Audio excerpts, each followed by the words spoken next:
એક બાજુ પેટ્રોલ અને ડીઝલ બચાવવાની વાત થઈ રહી છે, બીજી બાજુ કડોદરામાં પેટ્રોલ અને ડીઝલની ચોરી ઝડપાઈ છે। એક બાજુ દેશના વડાપ્રધાન નરેન્દ્ર મોદી પેટ્રોલ અને ડીઝલની અછત અને બચતની વાત કરી રહ્યા છે। પેટ્રોલ અને ડીઝલને કરકસરપૂર્વક વાપરવાની સલાહ આપી રહ્યા છે, ત્યારે બીજી બાજુ સુરતના કડોદરા વિસ્તારમાં પેટ્રોલ અને ચોરીની ઘટના સામે આવી છે। કડોદરા વિસ્તારમાં આવેલ હરિઓમ પાર્કિંગના માલિક દ્વારા પેટ્રોલ ડીઝલના ટેન્કર ચાલકો સાથે મળી આ ચોરીનું નેટવર્ક ચલાવવામાં આવતું હોવાનું સામે આવ્યું છે। પોલીસે મુખ્ય સૂત્રધાર સહિત 3 આરોપીઓની ધરપકડ કરી છે। સુરત ગ્રામ્ય જિલ્લા એલસીબી દ્વારા આ નેટવર્કનો પર્દાફાશ કરવામાં આવ્યો હતો।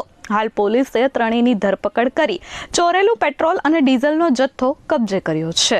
સમગ્ર ભારતમાં ચાલતા પેટ્રોલ ડીઝલની બચતના મહાઅભિયાન અંતર્ગત કોઈપણ જગ્યાએ કાળાબજારી કે સંગ્રહખોરી ન થાય તે માટે ઉપરી અધિકારીશ્રી દ્વારા સૂચના આપવામાં આવેલ હોય, જે અનુસંધાને સુરત ગ્રામ્ય એલસીબી ટીમ દ્વારા માણસો અલગ અલગ ટીમો બનાવી વિસ્તારમાં હતા। તે દરમિયાન માહિતી મળેલ કે કડોદરા ખાતે આવેલ હરિઓમ પાર્કિંગમાં ના માલિક નરેન્દ્ર કુમાર બધેલ તથા તેના સાગરીતો સાથે મળી પેટ્રોલ ડીઝલના ટેન્કરના ચાલકોનો સંપર્ક કરી પોતાના પાર્કિંગમાં લઈ જઈ અને ત્યાંથી પેટ્રોલ ડીઝલની ચોરી કરે છે।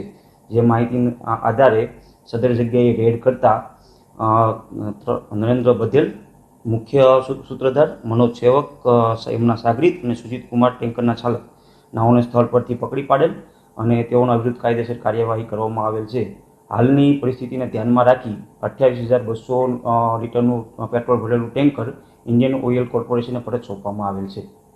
સદર નેટવર્ક કેટલા સમયથી ચાલતું હતું અને આ પેટ્રોલ અને ડીઝલનો વેચાણ કોને કરવામાં આવતું હતું અને આ સિવાય બીજા કોણ સંકળાયેલા છે, એ સમજો અંગે વધુ તપાસ કડોદરા પોલીસ કરી રહેલ છે।